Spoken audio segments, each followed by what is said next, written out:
Thousands of years ago, the Yamuna river turned black. Birds falling from the sky, cattle dying on the banks, and a poison so potent it choked the very life out of Vrindavan. The cause? A multi-headed serpent named Kaliya. We all know the story of Krishna dancing on Kaliya's hoods. But what if we have been looking at it the wrong way? What if Kaliya wasn't just a giant snake? Today, we dive into the Kaliya mystery. Was he a biological anomaly? A survivor of an ancient reptilian civilization? Or perhaps something not of this world? Let's peel back the layers of time. In the Bhagavad Puran, Kaliya is described as having 110 hoods. Some texts say 1000. Now the biological conflict. Let's be real.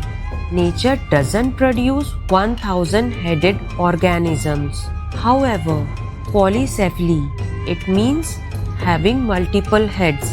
It is a real genetic mutation in snakes. But for a creature that size to survive, it defies biology. The poison theory.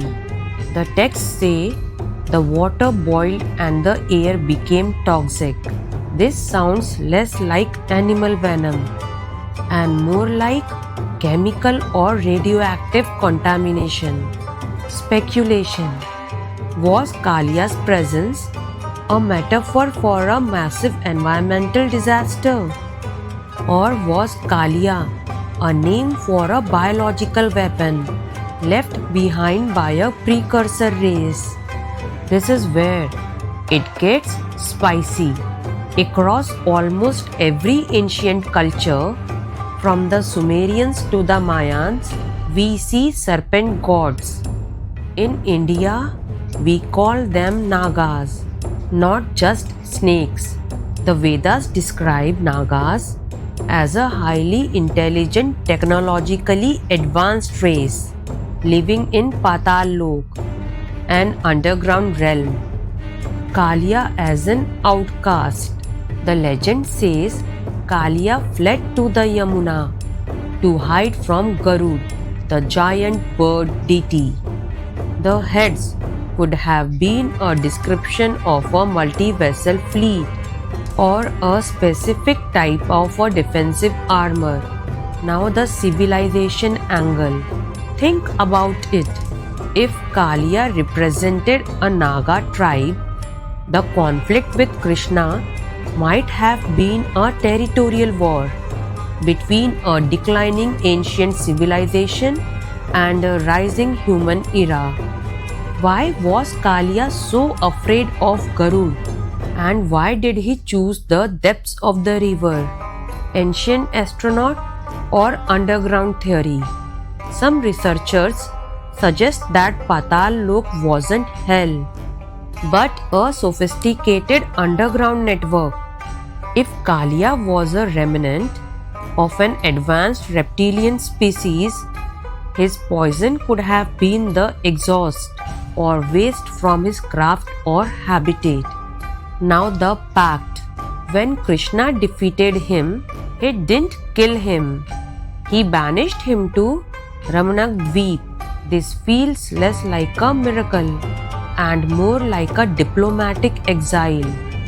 Krishna, acting as a protector, moved a dangerous entity from a populated area to a remote island.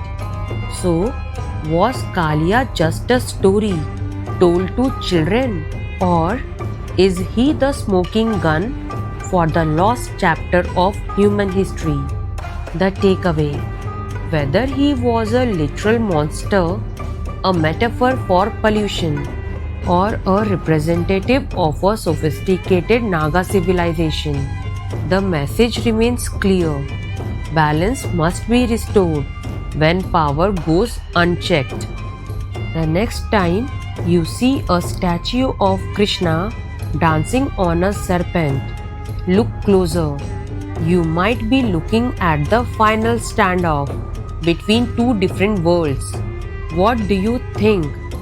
Was Kalia a biological mutation or a member of an ancient high-tech race? Let me know your theories in the comments below. Don't forget to hit that subscribe button for more ancient mysteries. Until next time, keep questioning.